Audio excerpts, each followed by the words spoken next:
ఈడెవడో తెల్లసరి shortage shop లోకి వస్తాడు అనుకుంటున్నారా? అంతేనండి, ఒక్కసారి మన చేతిలో మొబైల్ లేకపోతే మనం ఏం చేస్తామో మనకే అర్థం కాదు. అసలు ఏం జరిగిందంటే మనడే చెప్తాడు, ఒకసారి వినండి. చెరువులు పడిపోండి సమయ సెల తడిసిపోయింది మొహజయ్యి తీసుకెళ్లి చెరువులో కాలు కొడిగిమయ్యా సూప్ మంటెట్టిందని అన్నాడు.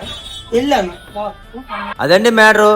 సూకు మట్టి అంటే శరీరం దిగితే మొబైల్ పడిపోయిందంట. ఇంతకీ మన ఎవడో గుర్తుపట్టారా? మన అరే మామ ఛానల్ లో గోస్ట్ గిఫ్ట్ సిరీస్ లో గోస్ట్ గా నటించింది మనోడే. వాటర్ లో పడిన వెంటనే మన దగ్గర తీసుకొచ్చిన మొబైల్. కాకపోతే అప్పటికే డిస్ప్లే ఫెయిల్ అయిపోయింది. ఎందుకంటే మొబైల్ వాటర్ లో 2 minutes ఉండిపోయిందంట. మొబైల్ ఓపెన్ చేసి చూపిస్తా చూడండి, ఇందులో ఎంత వాటర్ ఉందో. చూసారా ఎంత వాటర్ ఉందో? మదర్ బోర్డ్ కి డిస్ప్లే మొత్తం వెళ్ళిపోయింది. ఇలా మొబైల్ వాటర్ లో పడగానే ఎటువంటి జాగ్రత్తలు తీసుకోవాలనేది ఫుల్ వీడియో మన యూట్యూబ్ ఛానల్ లో పెట్టాను, వెళ్ళి చూసేయండి. ఇలాంటి మరిన్ని వీడియోస్ కోసం మన యూట్యూబ్ ఛానల్ అయితే సబ్స్క్రైబ్ చేసుకోండి. Thank you.